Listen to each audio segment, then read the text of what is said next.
10,000 saving per month है, उसके लिए क्या क्या इन्वेस्टमेंट आइडियाज है? हाँ जी सर। कोई 10,000 सेविंग पर मंथ वाले के पास क्या क्या इन्वेस्टमेंट आइडियाज हम लोग दे सकते हैं, हलाल इन्वेस्टमेंट आइडियाज? फौज भाई स्टार्ट, बिस्मिल्लाह। सिर्फ 2 मेरे पास इन्वेस्टमेंट आइडियाज हैं जो मैं हमेशा देता हूँ जब भी ये सवाल मेरे पास आता है। एक, भाई आप अगर 10,000 रुपए महीना बचा रहे हैं तो आप ये तो गोल्ड बार्स होते हैं ना, गोल्ड कॉइन से गोल्ड बार्स या सिल्वर कॉइन से सिल्वर बार्स, आप उसको लेकर के रख लीजिए और आप बिल्कुल बिल्कुल बेफिक्र होकर बैठ जाइए, क्योंकि अब तक का जो ट्रेंड देखा गया है गोल्ड और सिल्वर में, फिजिकल गोल्ड की मैं बात कर रहा हूँ, जो ट्रेंड देखा गया है कि ये गोल्ड और सिल्वर जो है इन्फ्लेशन बीट करता है।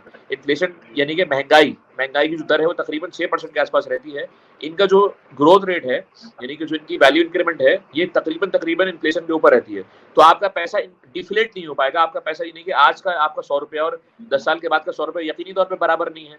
तो कहीं ना कहीं आप इसको जो है वो एट पार कर्व कर जाएंगे इन्फ्लेशन को, ठीक है। और मतलब वक्त के साथ उसकी वैल्यू भी बढ़ेगी और हमेशा मतलब ऑन दी स्पॉट लिक्विड है।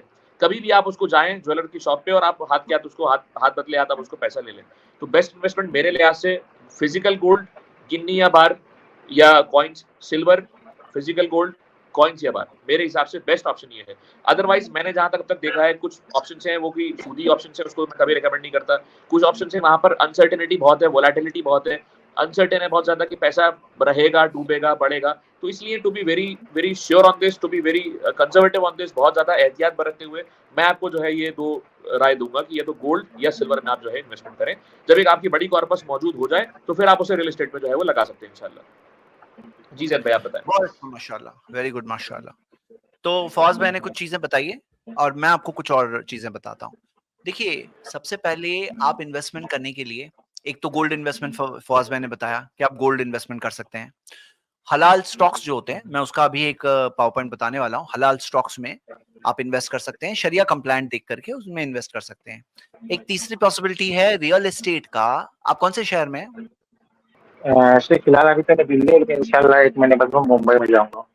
ठीक है, आप जो भी शहर में हैं, अगर उसके मेन शहर में नहीं तो उसके सबर्ब्स में, फार एरियाज में आपको ऐसे बिल्डर्स, डेवलपर्स दिखेंगे जो अक्सर मंथली इंस्टॉलमेंट पे अपना लैंड या फ्लैट्स वगैरह बेच रहे होते हैं, मंथली इंस्टॉलमेंट स्कीम पर।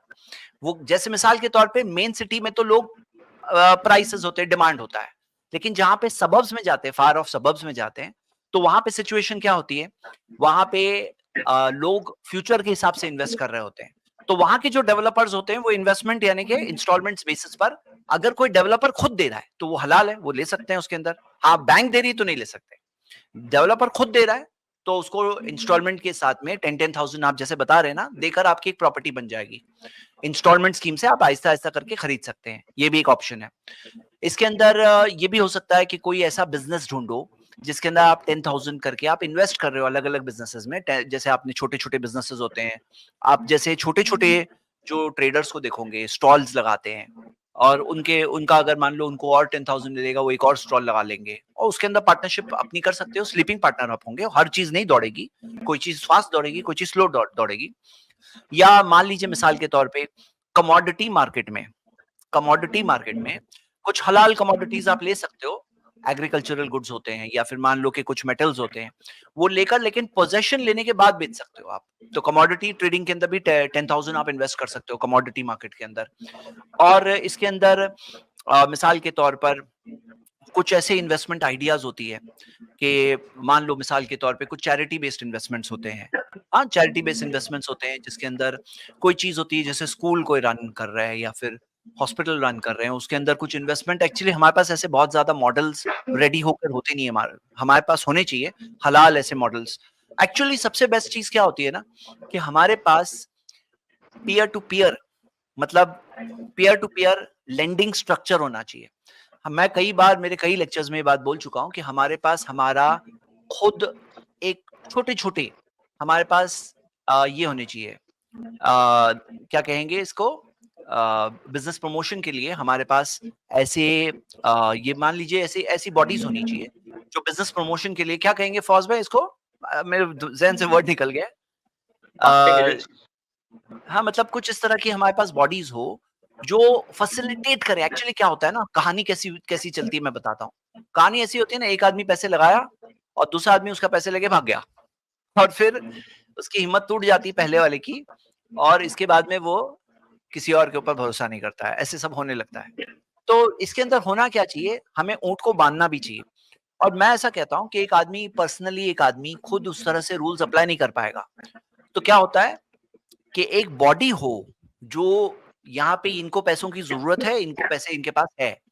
तो दोनों के बीच में एक बॉडी रहे जो क्या करे, उसके अंदर ट्रांज़ैक्शंस के अंदर जो उसके, मान लो उसका कॉन्ट्रैक्ट बनाए, उसके अंदर विटनेस ले, उसके अंदर गारंटी जहाँ रिक्वायर्ड है वहाँ गारंटर ले, जहाँ पे सिक्योरिटी रिक्वायर्ड हो सिक्योरिटी ले। तो ऐसे कितने सारे लोग हैं जिनके पास पैसा आइडल होता है और जो पैसे से वो कुछ अच्छा बिज़नेस कर सकते थे, कुछ कमा सकते थे और नहीं कर रहे हैं। सिर्फ़ इसलिए नहीं कर रहे हैं क्योंकि उनके पास ऐसी ऐसी चीज़ नहीं होती और खुद उस तरह से रीइन्फोर्स नहीं कर पाते। तो ये भी एक मॉडल है जिसके अंदर किया जाए। अच्छा, एक और चीज़ है जो एग्रीकल्चरल इन्वेस्टमेंट्स भी है ना, बहुत अच्छे रिटर्न्स होते हैं, लेकिन हर किसी के पास एक्सेस नहीं होता कि एग्रीकल्चरल इन्वेस्टमेंट्स के अंदर कैसे इन्वेस्ट करें।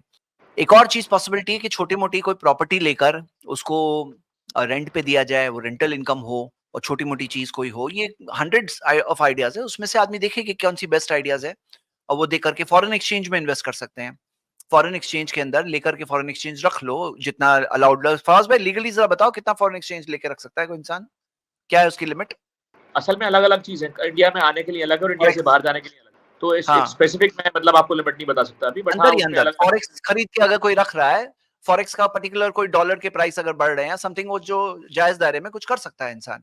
हमारे पास हदीस है सही बुखारी के अंदर जहाँ 2 सहाबी ज़ैद बिन साबित और दूसरे कौन से सहाबी है? नहीं, ज़ैद बिन साबित नहीं थे। 2 सहाबी वो बताते हैं कि वो लोग नबी सल्लल्लाहु अलैहि वसल्लम के ज़माने में फॉरेन एक्सचेंज का काम किया करते थे। यानी कि फॉरेन एक्सचेंज बोल रहा हूँ मैं, सोने और चांदी, दीनार और दिरहम का काम किया करते थे, इंटरचेंज, एक्सचेंज। और नबी सल्लल्लाहु अलैहि वसल्लम ने उसके अंदर रोका नहीं, यानी कि ये किया जा सकता है कि आप करेंसीज़ में डील करो, ये भी एक अलाउड है। कि देखो कि ये फला करेंसी अच्छा परफॉर्म कर रही है, उसका आपने लेके रख दिया, 2 महीने 3 महीने बाद बेच लेते गए और फिर बेच रहे हो जहाँ पे बेचने की बात है। फौज में आप गाइड करिए इसकी लीगल पॉइंट ऑफ व्यू को। नहीं, असल में ये तो एक अगर आप उसको बिज़नेस के तौर पे करें तो वहाँ पर तो लीगल ऑब्लिगेशंस हैं। बट फॉरेक्स के तौर पे जहाँ तक बात है, आप कुछ डॉलर्स लेके रख लीजिए। अभी मैं इसमें इसलिए रिकमेंड नहीं करूँगा क्योंकि मार्केट बहुत वोलेटाइल है फॉरेन फॉरेन करेंसी की भी। अभी हाँ, अगर आप पिछले कुछ वॉलेट है। टाइम से देखें तो पता लगा ये अपने इन्वेस्टमेंट करने के लिए गए और वहाँ पर इन्वेस्टमेंट इनका जो है कहीं न कहीं ज़रा-सा भी थोड़ा-सा नीचे चोक मारा तो फिर ये परेशान हो जाएँगे। तो इसलिए वोलेटिलिटी के लिए जो छोटे इन्वेस्टर्स होते हैं जिनके पास कॉर्पस कम रहता है, मैं कभी भी उनको ये फॉरेक्स के लिए गाइड नहीं करता। नॉर्मली ठीक है, आप लेके रख सकते हैं, प्रॉब्लम नहीं है उसमें। बट इशू क्या है ना, इशू ये है कि वहाँ पर फिर आपको एक नंबर पे सब ट्रांज़ैक्शन करना पड़ेगा व्हाइट में, फिर उसका रिकॉर्ड्स हैं, फिर वो बहुत एक एक बहुत कम्बरसम चीज़ हो जाती है।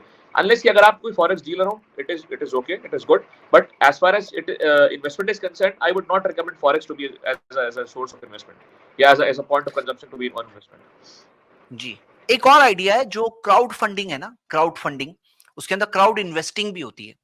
क्राउड इन्वेस्टिंग भी होती है। जैसे मिसाल के तौर पर कोई है जो स्टार्टअप कर रहा है और बोले कि मैं फला-फला प्रोडक्ट मेरा स्टार्टअप में मैं इतने-इतने बना के दूँगा और ये चीज़ का मार्केट प्राइस इतना होने वाला है, लेकिन मैं स्टार्टअप के हिसाब से मैं इन्वेस्टमेंट के पॉइंट ऑफ व्यू से सस्ते में दे रहा हूँ।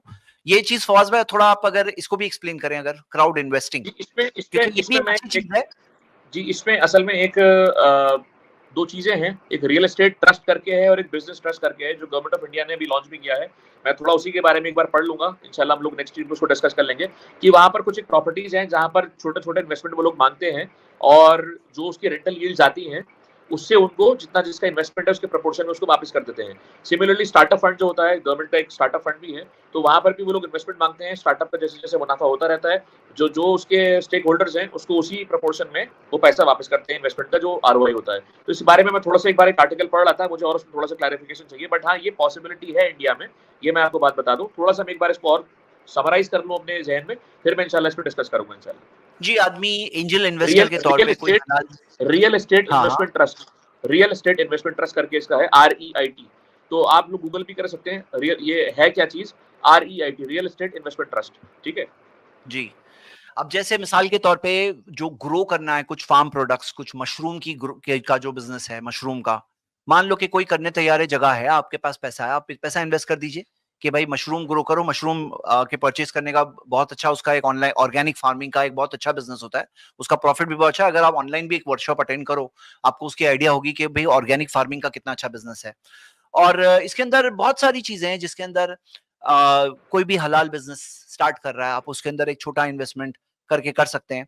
कुछ जैसे प्लेटफॉर्म्स है, जैसे मिलाप है या क्राउड फंडिंग के जो प्लेटफॉर्म्स है ना, तो उसके अंदर कैसा होता है कि कोई शख्स है जो कहता है मैं बिजनेस स्टार्ट कर रहा हूँ, मुझे इतना कैपिटल चाहिए और इस तरह से चाहिए वगैरह। तो उसके अंदर अच्छे मॉडल्स होते हैं। अगर आप जाके सर्च करो ना वहां पे क्राउड फंडिंग वेबसाइट्स में, आपको अपने 10,000 पर मंथ लगाने के कुछ अलग अलग ऑप्शंस मिलेंगे। और एक ही, don't put all your eggs in one basket जैसे कहा जाता है कि भाई एक ही बास्केट में सब अंडे मत रख दो, कभी गिर गई तो सबके सब अंडे टूट जाएंगे। तो उसके अंदर आदमी डाइवर्सिफाई कर सकता है, और कोई चीज कहीं प्रॉफिट कहीं लॉस, कोई चीज लॉस हो गया ना तो उसमें दिल पे नहीं लेना चाहिए। ये इन्वेस्टमेंट एथिक होती है। कुछ लोग क्या होते हैं ना, उनमें इन्वेस्टमेंट का होता है मामला, लेकिन कहीं थोड़ा भी लॉस हुआ ना तो ऐसे दिल छोटा कर लेते हैं कि उसके बाद कभी फिर इन्वेस्टमेंट वो करते ही नहीं है। मतलब कि फिर वो वही जिंदगी गुजारते हैं बस, कुछ नहीं। तो मैं क्या कह रहा हूं कि कहीं इसके अंदर हमारा इनोवेशन नहीं सफर होना चाहिए। कि मान लो कोई शख्स ने लॉस किया तो लॉस किया तो क्या हुआ, होता है बिजनेस में प्रॉफिट लॉस दोनों होता है। कहीं कुछ गया तो गया, सोच के आदमी करे। हाँ ये है कि हलाल इन्वेस्टमेंट्स होने चाहिए, पॉन्जी स्कीम में कभी इन्वेस्ट नहीं करना चाहिए। इन्वेस्ट करने के लिए भाई सब लोग याद रखो, पॉन्जी स्कीम्स आती है ना जो बहुत ज्यादा प्रॉफिट दे रही है और हर महीने दे रही है, सालों साल तक दे रही है, कभी लॉस नहीं हो रहा है, सिर्फ प्रॉफिट प्रॉफिट प्रॉफिट। ऐसी स्कीम्स में बेवकूफ नहीं बनना चाहिए। उनका रियल बिजनेस क्या है चेक तो करो, क्या बिजनेस है, उसके बैलेंस शीट क्या है, प्रॉफिट एंड लॉस अकाउंट क्या है।